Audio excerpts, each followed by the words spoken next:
Ho, ho, ho! And welcome to the Christmas edition of the DVD Bunker. Matt didn't know I was going to do that, by the way. I did not. Behind the scenes, he did not know. That was totally off the cuff. I would have been up for it. But see, your genuine reaction is what I live for, you know what I mean? That makes it so much better. That's true. That's true. So much better. So if you've never joined us before, what we like to do here on the DVD Bunker is look through my DVD collection, pull out things that I haven't watched in a long time and rewatch them. But sometimes we do shows where I pull out kind of a beloved favorite of mine that I feel like doesn't get enough attention. And I think that's what we're going to be doing today with a little film I like to call The Long Kiss Goodnight. So this movie is, it's kind of like my Die Hard. People always are talking about, unconventional Christmas movies, and Die Hard's always like right up at the top of their list. Yep, absolutely. This is like my version of that. This is the movie, it takes place at Christmas, but it is an action movie from the 90s, starring Geena Davis and Samuel L. Jackson. Now, notably, it was written by Shane Black. Oh, really? And a lot of his action movies that he writes and directs are around Christmas time. He wrote and directed the Iron Man 3 and The Nice Guys, both recent releases, but also Lethal Weapon. That's got Christmas stuff in it too. Also wrote The Last Boy Scout and Last Action Hero. So he likes to write the last things. Or long things. Or last things. The Last Long Kiss Goodnight. It was actually the original title for this. The Last Long Lethal Kiss Goodnight. That's right. They just cut it out. They were like, let's just tighten it up to just the longer, still very long title. But the movie was also directed by Renny Harlin. Now, if you don't know who Renny Harlin is, that's another reason I wanted to bring this movie to people's attention. The action movie pedigree that is in this movie. So you got Shane Black, who was not only in Predator and did like script doctoring on Predator, but then went on to make a career for himself writing action movies and now directing. He's actually going to direct the new Predator, the remake. Really? They're doing another one, and he's going to direct that. That's cool. But directed by Renny Harlin. Long Kiss Goodnight was directed by Renny Harlin, and he directed Die Hard 2. He directed Cliffhanger, Deep Blue Sea. Okay. Also married to Geena Davis at the time this came out, and directed what may have been the 1-2 punch to their collective careers. That was this movie and Cutthroat Island, and they came out like back to back. They were like in 2 years they did Cutthroat Island and this. Now I find this to be a great movie, but Cutthroat Island is rightfully so much maligned. It is not good. Yeah, notoriously known for being bad. And for good reason, I think. Okay. I think anybody who sat down to watch that, I mean, I'm not saying you can't have fun with Cutthroat Island, but I think in the long run you realize why it didn't do what it needed to do. But no, I think Shane Black, Renny Harlin, you got Geena Davis. Now, I wanted to ask you this. Why do you think America never accepted Geena Davis as an action star? They loved her. She was a big, big star. She tried to kind of venture into action with Renny, and people were not having it. Yeah, maybe she was kind of aging out at this point, and that was it. She was a little too old to be. Maybe, but she's not. What is she in her late 30s in these? And this? I don't know. I always think of League of Their Own.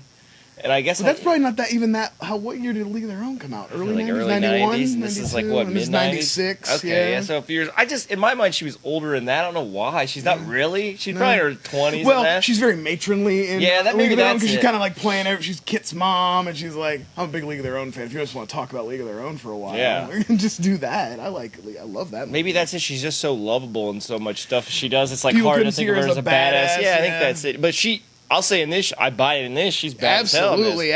I absolutely think The Long Kiss Goodnight is an underrated action classic, great Christmas movie. Do you have any memories to share? Just right there with you. The only thing I'll say is I remember the villain being awesome in this too. Great villain, there's some really great creepy 90s villains that don't get talked about enough. This guy, and then the guy from Passenger 57 with Wesley Snipes was a really good villain too. Yeah. And I don't think they don't get the attention of a Hans Gruber or even his brother, but there's some, a good action movie is partially made by its villain. If your villain is weak, then your movie is weak. Absolutely. And I think this movie does not suffer from that. No. But I'm right there with you. Everything you said. This is like a favorite of mine. I love this probably because this is we came up watching this together. You know, right? We probably watch this movie a lot together. And I think we're gonna give ourselves a little gift because not every movie we watch on The Bunker is an all-time classic. But here we're gonna get to share with our fans and our friends one of our Christmas favorites. So are you ready to go watch? Well said. Let's go watch it. Well said.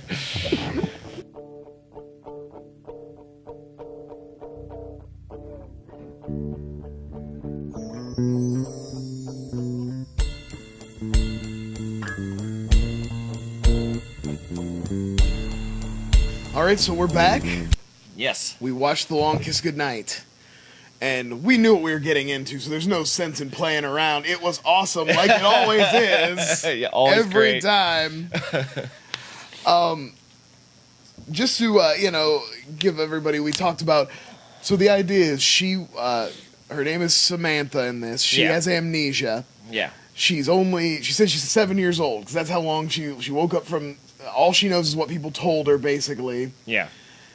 She doesn't know how old she is or anything. She has a daughter and she has a husband. Not a husband. They're not married, but they live together and whatever. A couple years. And you see a little bit of her life. She's a teacher. She real nice homemaker-y type. Nice she's mom, playing Mrs. Claus in the parade and the town's Christmas parade and stuff.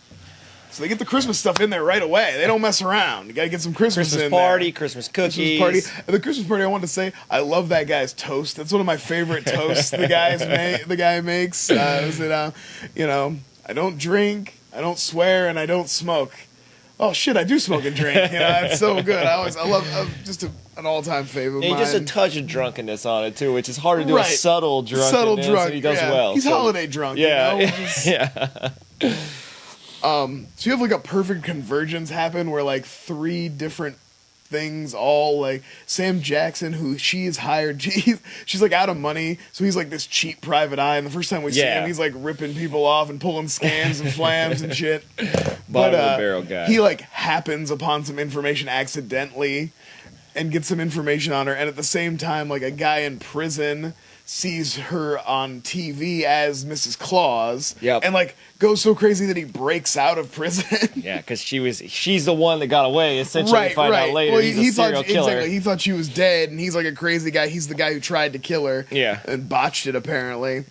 And then also she gets, after the holiday party, she's getting groped by a drunk old man, and she drives him home, and they get in a car accident, and she gets a head injury. So these three things together kind of start to bring back her memory. She's has her first little vision of herself with short blonde hair. Yeah, she's Charlie. Yeah, in the mirror, she's this horrible. I mean, the deer. You never see a deer it's like Tommy Boy. Yeah, the way the deer is flailing around. Well, it actually kicks the drunk old man in the head, and I think kills him. He just We never see him or hear him again. No, but he's definitely dead. And that's the first time we see her start to switch over to her character, which that's the first thing that lets us know. It's not the first. Yeah, the first thing that lets us know she's a badass is the way this guy's dying, but her first instinct is to just finish this deer off. She sees the deer is suffering, and she just walks across in bare feet a creek in the snow and breaks the deer's neck. There's a car on fire with a friend inside. Yeah, no, we gotta crawl over and murder this deer. Not the old. Well, the old guy was trying to kind of grope. He was being kind of gross. Yeah, They right before they kill him, they do make him kind of but he just kind of honks her boob a little bit. He makes a little and he's hand motions. Yeah, he starts at. Yeah, why does he want to? That's a weird question. He wants to know about their sex life. He's a weird old creeper. It is weird. As she's coming out of it, little bits and pieces. They have that great scene where she with the knife. Oh yeah, where she's in the kitchen, she's chopping vegetables, and all of a sudden she starts to go. And at first I was a little wary because it looked like they were using stunt hands, but they do a couple shots where you see that she does some of the chopping. I don't think it's all of it. Yeah. I think maybe she chops one tomato, and then the really fast chopping and stuff is mostly some good knife work. Some good knife stunt work there. But I like the tone. It's kind of like a fun rom-com. The music, the music is a sax. Real exactly. And then all of a sudden she throws a knife and sticks a tomato to the cupboard door, and everybody just gets all weirded out. Yeah. So I like the sharp contrast in tone there. That was a fun little moment. Yeah, that music though, that did stick out to me. Well, this is kind of romantic rom-com music. Yeah, for sure. And part of also her assassin personality coming back is some light child abuse, right? Oh yeah, she has no, you're either a tough guy or you're nobody. Right. You know Well, it's what I like mean? she's all motherly, but as soon as her daughter starts to kind of get on her nerves, which I will say, very annoying child actor in this movie. It's just her voice is kind of annoying. Well, it's her voice, and then because of that, her line delivery and stuff. Like, we all know that a bad child actor is just kind of par for the course. It's more rare to get a good one. This is her name's Yvonne Zima. She was the sister of Madeline Zima, who's the little girl from The Nanny, and she showed up later in Californication. And you can see why Madeline was the one who went on to have more of an acting career, and this Zima sister maybe she went wasn't on to do other the things. lesser, yeah. Because not great. She has some line deliveries later on that are pretty brutal. Yeah, especially at the end when they're asking her. Yeah. But they're asking her to do some kind of hard stuff, I think, too, they're at the asking her end. to emote a little bit and maybe, she's act definitely with crying, special yeah. effects. Like, little kids probably maybe have a harder time acting with special effects because they don't, they can't imagine them as well or something. I don't know. But I'm just saying, Also, not great. A weaker child actor in this one. But a grenade does go off next to her person and she survives, which is something it seems to be becoming like a trend in the bunker where, it blows a hole in the wall of their house. Right. She's standing, it's like she's on a landing of a staircase, so it's only, maybe 3 feet by 3 feet tops. Yeah. The grenade hits the wall and blows a giant hole in the wall, but she just kind of falls to the side. You think she would just be splattered. In fact, in the first instant of it happening, the way the special effect worked, it did almost look like it just melted her, and I was like, does she die? I thought she was in the whole movie. For a second, I was like, did a kid die here? But I think they're really establishing the action tone of this movie because they go right out of the gate. They go when the guy who breaks out of prison, who was the one who botched trying to kill her in the first place, attacks her at her house. He he has a pratfall where he slips Home Alone style on some M&Ms and falls down, and then he hits her with a jug of milk, and she ends up smashing him with a glass bottom pie plate, and she nails him with it. I know, it's great because it's like a slap. It's almost like a slapstick moment, but it's just those heavy Pyrex. Yeah, they're so thick. Those the pie plates are so heavy.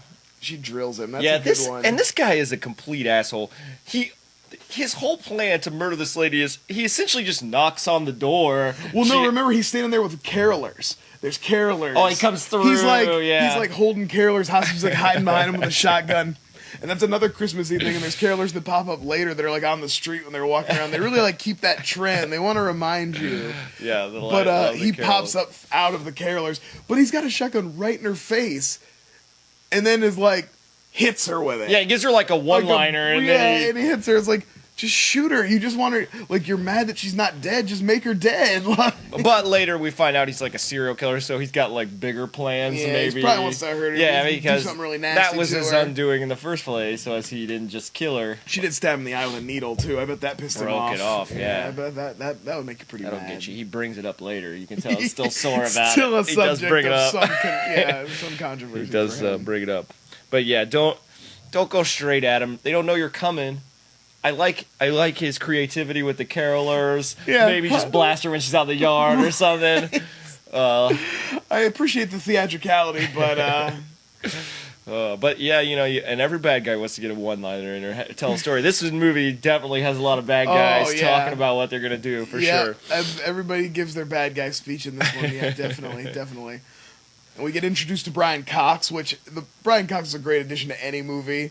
And he kind of plays her CIA handler. And yeah, she calls him. mentor, maybe. At this point, she still hasn't figured out who she is, and she's just using the clues and the stuff that Sam Jackson found, which is postcards and books in a suitcase and stuff.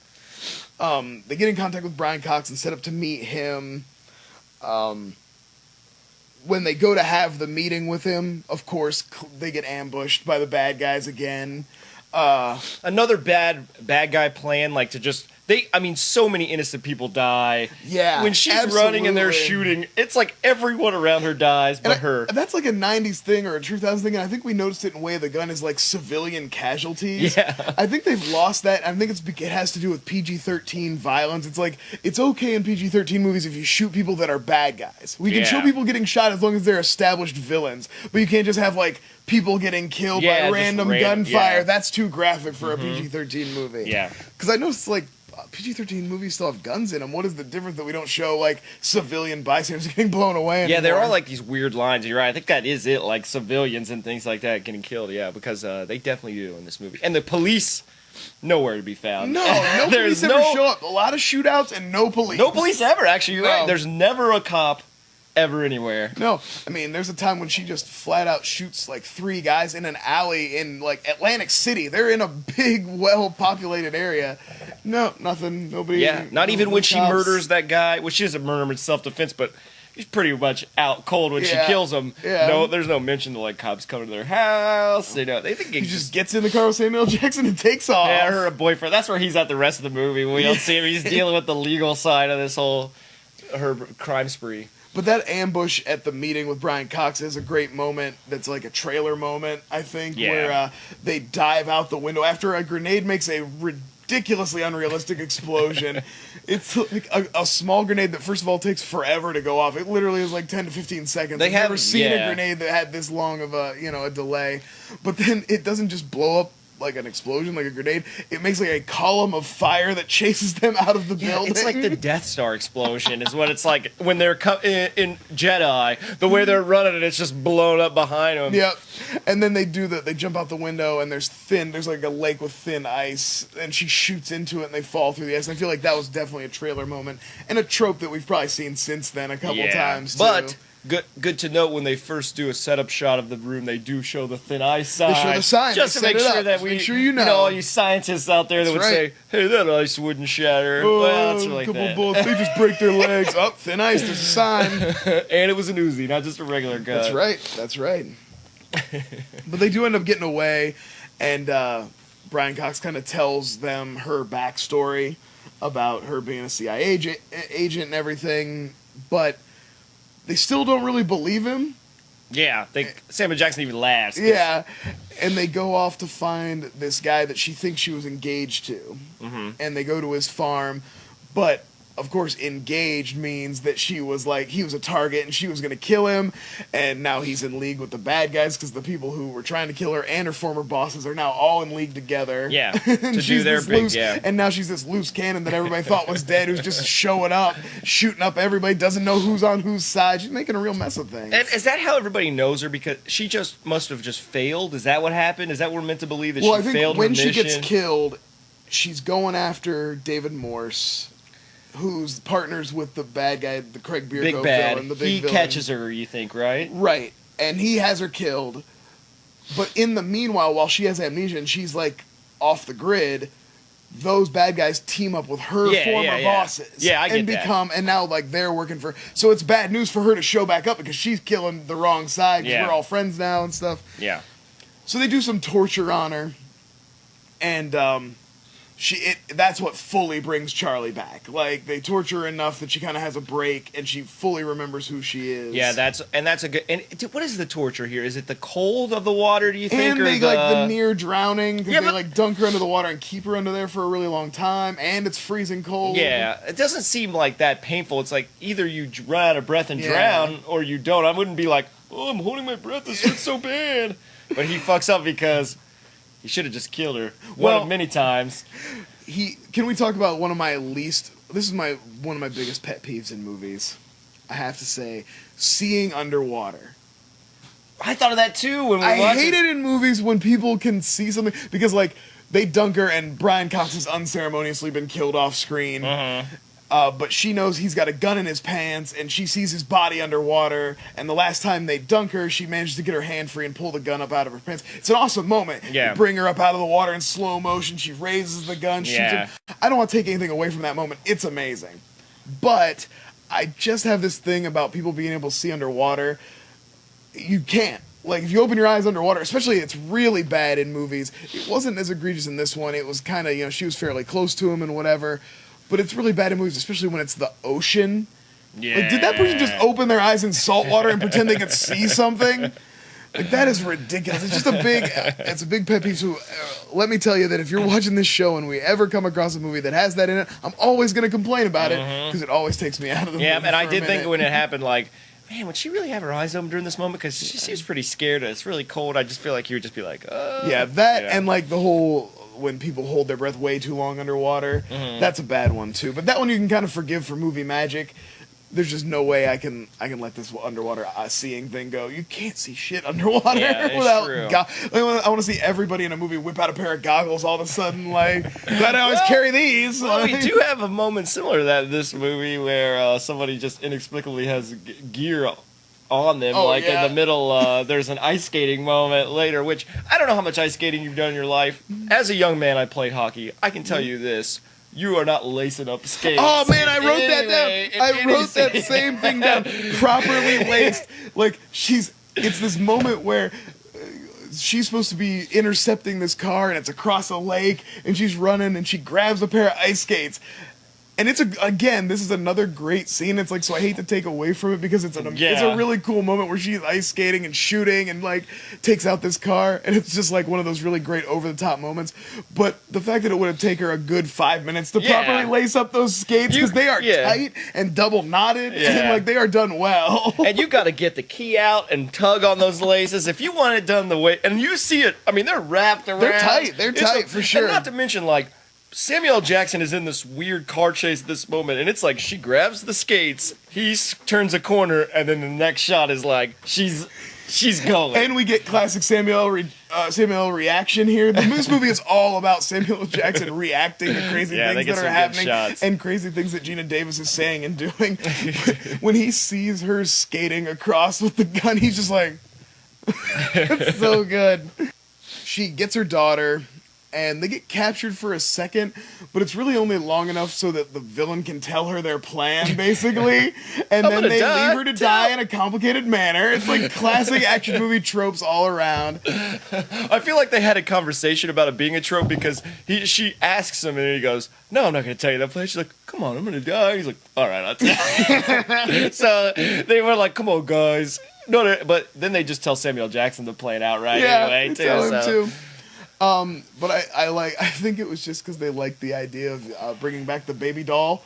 She had it filled with gasoline, and she uses it's like a peeing doll, and she squeezes gas out of it, and that's how they end up getting themselves out of the trap. Like, look, which, first of all, let's go back. Let's take a step back to when she first gets captured, because they apparently are ready for her, or the big bad figures it out. It's a trap, basically. Yeah, and she falls through the cellar door into a room not unlike the bunker, and immediately just starts firing machine guns. There's nothing down there. No. Geena Davis does have crazy gun firing face, though. A couple times in this movie, she has some great... Yeah, and it's a cool moment because she has two machine guns and it looks really awesome. And then you're just like, all you did was just spray gas all over this and then room. It's like he's in a basement with cans of kerosene, and now you're like, oh, man. But do you think maybe she was planning... Like, ultimately planning ahead? Or she was just panicking? Maybe. I don't know. She's one step ahead of That was a weird moment. So, yeah, she uses the baby doll. She, like, squeezes out some gas that she collected when she was trapped in the basement there for a second. Squeezes it out and blows up the place. But the explosion, I love it. The explosion, Samuel Jackson's, like, up getting tortured up on an upper floor, and he's about to get killed. And the explosion blows him not just out of the window, but, like, through the sign of this motel. And this starts a progression of Samuel Jackson getting, like, John McClane levels of fucked up through the last like half hour of this movie. He gets blown through that sign. He gets shot a couple of times. It just gets by the end. He's just like covered in blood. Like when she goes to save him, we didn't talk about like when the torture scene where she's getting drowned and then that's like when she fully gets turned to Charlie. She goes to save him. He's like naked on the floor in some basement. That part's it looks like so whatever good. Torture he had to go through was much worse than the drowning thing. He's like burned when they take it off later. It's like he's butt naked up. and like bound with ropes and stuff. It's very uncomfortable. In this it's like the Rancor pit or something that he's in down with like lights, but that part is so great because you just see shadows and hear gunshots, and then a door just flies opens open. and It's just like her standing standing with the light behind It's her. like a comic book almost. So good. Yeah, I think, like I said, I think America missed out on not letting Geena Davis become an action hero because I think she is pretty great at it. Like, yeah, there's she good definitely stuff. she nails the one-liners and stuff. Yeah, she gets as many, not quite as many as Samuel Jackson, like great lines to say in this, and we skipped over a bunch of them, but yeah, she gets some good stuff. It's like I don't want to quote all of them because there's yeah. some really great ones in this movie. Brian Cox has some amazing lines in this movie. The Shane, like I said, the Shane Black writing is on display for this one for sure. So we're getting towards the end, and of course we talked about this little girl. She's just like can't catch a break. She goes to hide, and she actually hides in the truck that they're going to use to blow up the town. So she's like in the bomb, basically. Which, it feels like when they're in that fight, and she throws her to go run away, like, there's woods next to where they are, like, run for the woods. She runs into the compound. I mean, there's guys running feet away from her. I mean, this kid is an idiot. She runs towards all the bad guys. Like, maybe she just thinks there's grown-ups, they're going to help me. But, your mom's just shooting people. I was going to say, you wouldn't think at this point she'd have much trust left for grown-ups with being a kidnapped victim in a hall. Run towards that guy that drove us here. He's, like, right over there. No, we're going to run all the way around. Oh, dumbass kid. Yeah. So they, she takes the truck bomb out, and it's on the bridge between America and Canada, and they're having their big final sequence. And I tell you what I did like, she has her fight with the main bad guy, Craig Bierko, whatever his name was in the movie. And they're fighting, and he falls and has what in most movies would be what I consider to be a very unsatisfying villain death, the villain fall death. It's a common trope, RoboCop, Die Hard. I just don't get a lot out of that, the slow motion fall. He falls into Niagara Falls and yet somehow manages to survive, and a helicopter swings by and picks him up with a ladder. Like off a bridge. Off a bridge. We've talked about it. We've both seen this bridge in real life. Like, you're not falling off this bridge. No, if you fall off this bridge, you die for sure. Into Niagara Falls, not, But in that same breath, you get blown out of a building through a sign, hit a tree, and fall down. You're probably dead too. That's true. Fair enough. Gravity, rules of falling. Like I said, I think window. this movie established the tone very early when after that grenade blows the hole in the wall and that little girl doesn't die, Geena Davis grabs her daughter and throws her out the hole across into her own treehouse. She just flies. She just Superman's her own daughter out. So I feel like the action tone was set pretty early. Yeah, that's true. So that's why I didn't have a problem with it, and I actually feel like I like that they brought him back because I feel like a fall death is unsatisfying, and he got to die a really great death where he gets blown up on his own bomb. Huge explosion, great model, practical model that gets blown up here. This does have my two of my favorite terrible child actor moments right back to back. One is where she's yelling at her mom to get up. Charlie's going to lay down and die, basically, and the little girl's giving her a version of the speech that she gave to her earlier when they were ice skating. Yeah. She was being a terrible mom. Hitting her. You're not going to die. Then when they're actually driving away from the explosions, and this is such a giant explosion that cars have been fired up into the air and they're falling, and Samuel Jackson, who we have mentioned is basically a zombie at this point, is driving, and the little girl's like, don't hit the cars. And he gives her a look like he would kick her out of the car if Charlie Baltimore wasn't there. He looked like he almost I'll just throw you the fuck out of here right now. You got to give heads up to the editor, too. There's the guys who just take these shots of Samuel Jackson. Because I'm sure they just have all this footage of Samuel Jackson in this car making reaction faces. Whoever edited this edited the best shots of that they dude. definitely pick some top-notch because it is always a 1 second just whoo, and it's always good when it's they get away and we have our happy ending. Do you buy this ending? This she gets back together. I felt like she was just done with that guy. Yeah, but she knew she had to go back and be a mom to her daughter. I feel like there's still a chance she might take a job now and then. They kind of leave her, she does that last knife throw into the wood pile. I feel like there's a chance. I think they left it open enough for a sequel, but this movie didn't do good, so no sequel. Yeah, I and feel it like wasn't. I feel like we could have seen like the follow up where she has to come out of retirement for something. I would have watched that. I'd watch Yeah, the you hell out know, of that's the that, thing. actually. Yeah, and I think they get caught up doing other projects, and it's like, nobody's begging for a Well, long like I Kiss said, Goodnight sequel. You had Cutthroat Island, which is like one of the biggest bombs ever, and then you had this, which I don't know if it was that level, but it definitely didn't do good. It's definitely an underrated, like lesser known. And I think around that time, Renny Harlin and Geena Davis broke up. Their marriage broke up too, so it's like, I don't see a lot of us. It's nobody wanted to come back. It was over. But you could, I almost would say you don't need Geena Davis. I think you're just doing like another Mitch, like he's just back on the beat as a private dick, like back to his stuff. Maybe another adventure. Maybe just of a his cameo world. from Geena Davis. Yeah. Maybe like that would be pretty cool. Yeah, just or like a nod or something to her, because I thought when they set his character up, the lady that he works with, it's like I guess his prostitute that And works she was for the lady him. that used to be on Marina Kanakaridis or something. Okay. She had one of those CBS shows, like Okay. a procedural or something. She was good, and like it was interesting because he has like homeless people working for him, like his I whole would world watch is a great. show of him just pulling scams with her, and like, Yeah. But he would be like the dick PI with a heart of gold. Yeah. Who, like in the end would always do the right thing, Yeah. but maybe in the wrong way. Like 'Cause he is a I'd good watch guy. an episode. I'd watch Yeah. a couple episodes of that. Because where like bad things come his way, how long can you do that for? Or he's just the transporter. I guess 3. How many do they do? How many do they do with It's that? like the transporter. But I like it, and I tell you, man, Samuel Jackson and Geena Davis, great action star. There's not a lot of like fighting action in this. No, you know what she I mean? doesn't do They're a not lot doing of any like kung punching, fu. kicking, a lot of gunplay in this, and Yeah. explosions and that sort of thing, and it's all great. Yeah, it's good, but you really do see like Shane Black, the beginnings of what you get to masterpieces like Well, The Nice Guys and Well, I'm that just saying, banter. like, we know what Shane Black does. He does action buddy movies set around Christmas. That's what this is. The buddies are Geena Davis and Sam Jackson, Yeah. but it's still, I mean, you could take out Geena Davis and Sam Jackson and put in Riggs and Murtaugh. You know what I mean? Absolutely. It could just be another Absolutely. Lethal Weapon, no Yeah. doubt. So, So true. I think this is up there in his canon, should be recognized. Absolutely, absolutely.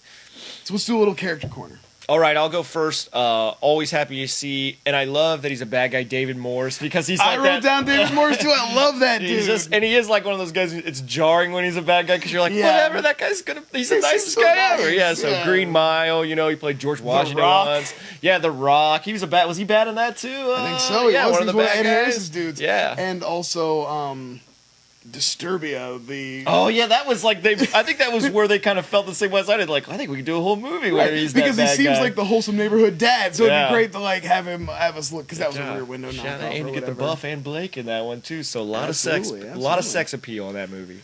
Yeah, I don't think I had anybody like side characters. We already talked about Brian Cox. We can just talk about how Yeah. amazing he is in everything he does, and how like he's such a dignified, respected British actor. But he'll throw himself. He had some lines of dialogue that are hilarious, and he just delivers them with that dry British, respectable dialogue that is so good. You're He's so absolutely great. right, and I'm thinking about in this, and maybe just the close proximity to Way of the Gun is maybe when we do the Bunkies, we need to have an award for like best character introduction, because you got Bag of Guns guy, but you also have Brian Cox and the dog licking its ass too. And that as a whole nominee. line about I submit to you, this whatever's back there deserves no more than an hour's worth of attention. It's either gone for good or there to stay. It's so good. It's and the way he delivers it, you're just like, oh my god. I'm Brian not even Cox. doing it justice. Go watch Longest Goodnight, because it's so fun. I've never seen somebody talk about a dog licking its ass in such Yeah. a dignified and hilarious way. But just a great character intro for him too. So maybe we'll put that on the back burner for the Bunkies whenever we do the awards for the bunkers here. Yeah, Absolutely. So, no real need to do Goodbye versus Goodbye. We came into this, our cards on the table. Yeah, we're love fans. this movie. We want to share it with people at home. But what I did want to ask you is, where does it rank against Die Hard in terms of Christmas action movies? Because I feel like there's quite a bit more Christmas in Longest Goodnight. there's definitely more Christmas in this movie. It's like it's there the whole time. I feel like Die Hard Christmas is like that's my favorite Christmas action movie. Is it just happens to be set at Christmas? Right. Die That's Hard's like saying, excellence has nothing to me, do with Christmas. Die Hard is like saying Rocky IV is set at Christmas because when the kid's watching the fight, there's a Christmas tree in the background. That's like, true. You're like, oh, that's his Christmas? Oh, I didn't realize this fight was happening on Christmas. Neat. But I guess this too. I mean, obviously Christmas isn't playing a role here. No. Santa's Although, not involved. To be fair, inciting incident is her being Mrs. Claus and being on TV. That's true. the guy sees that. In the Christmas parade, that's true. She plays Mrs. Claus, so that is what gets her in. Okay. That's what she pops back up on the radar because of the Christmas parade. So and Christmas is here the whole time. We see, like you said, carolers are involved. I mean, I'm not trying to say that this is a better movie than Die Hard, but I'm just saying this is a more Christmassy action movie than Die Hard is. There's more Christmas. Yeah, you're absolutely right. There's more Christmas. There's more usage of Christmas in cool ways. Like I forgot to the carolers. Bad guy. I love the bad guy carolers. hiding in the carolers. That's a great idea. Yeah. Does John McClane ice skate? Okay, that's not Christmas, but it's very winter. No, It's very wintry. Yeah, John McClane can't he skate. kidnaps the girl from a nativity scene. She's part of the nativity. They're at their church, and he kidnaps her. Right. So I mean, nativity scenes. So that's even secular Christmas is not just represented. We have religious Christmas represented too. Yep. And her final action where she kills dude, she's holding on to some Christmas She lights. rides Christmas lights up, and then when she slides down them, she pops all the bulbs as she slides down. Very badass. So, and allegorically speaking, we'll talk about Christmas. That's her rise. He's high up. She's this Charlie character battling with Samantha. Charlie's obviously a darker side of her, and this is where she kind of finds that balance between Samantha and Charlie. She rises out of the ashes like a phoenix. Smites the bad guy. He falls down and blows up fire. You get the hell, things like that. So, and then she goes on to win and stuff like that. And then she has her big. In the end, she's all dressed in white, the long flowing hair. So we have her like redemption and her kind of rebirth. Just like Christmas and Baby Jesus, man. Damn right. Peeling it back. Hashtag peel the onion. New hashtag for DVD Bunker. Hashtag DVD Bunker. Hashtag peel the onion. Perfect. I love it. So, what about you? Say anything for you, anything that stood out this time that you... Nothing stands out to me that I haven't already... Yeah. I mean, I know exactly what I'm getting into when I watch this every year at Christmas. I love The Long Kiss Goodnight. It is over the top. It is ridiculous. It knows it. It doesn't take itself too seriously. And I think it's absolutely perfect for what it is. Yep. If you're just looking to have a good time, and especially for people who like those offbeat Christmas movies, but have kind of run the course of them over the years. Yeah. Because, I mean, I feel like that's been a thing long enough that we're in need of some fresh ones. And so I always try to recommend this. I think, especially with the popularity of Shane Black's work ever growing, I think that people should go back and check out and see the seeds that were planted in these type of movies. Absolutely right. I really enjoy this one, and I hope everybody else out there enjoys it. I hope I introduce a couple people to it, or at least remind some fans maybe. Definitely like this episode. If you did like this episode, which I'm sure you did, comment in the comment section, but you can also get a hold of us on Twitter, like I was saying, at Hercules, at the Drunksman, hashtag DVD Bunker, hashtag Peel the Onion. All right, sounds good, buddy. Thanks to all our friends at TUFF Channel, all the great content over there. Check out Odd Shape Panel, check out BFF. Thanks Jeannine, Austin, Ron for the music. Everybody, thanks you, Matt. Thanks for watching. Thank you, Merry Brian. Christmas, Merry Christmas. Thank you for our first year. Happy Hanukkah. I mean, we didn't do a full year, but our first, this was our first established. Yeah. Hey, man. We're 2016 had some shitty things happening in it. We had some deaths. We had some unrest. But one thing that came out of 2016 was the TUFF Channel and the DVD Bunker. And I am thankful for that in this Christmas season. Well said, Brian, again. Well said. Thank you. Goodbye, everyone. Bye.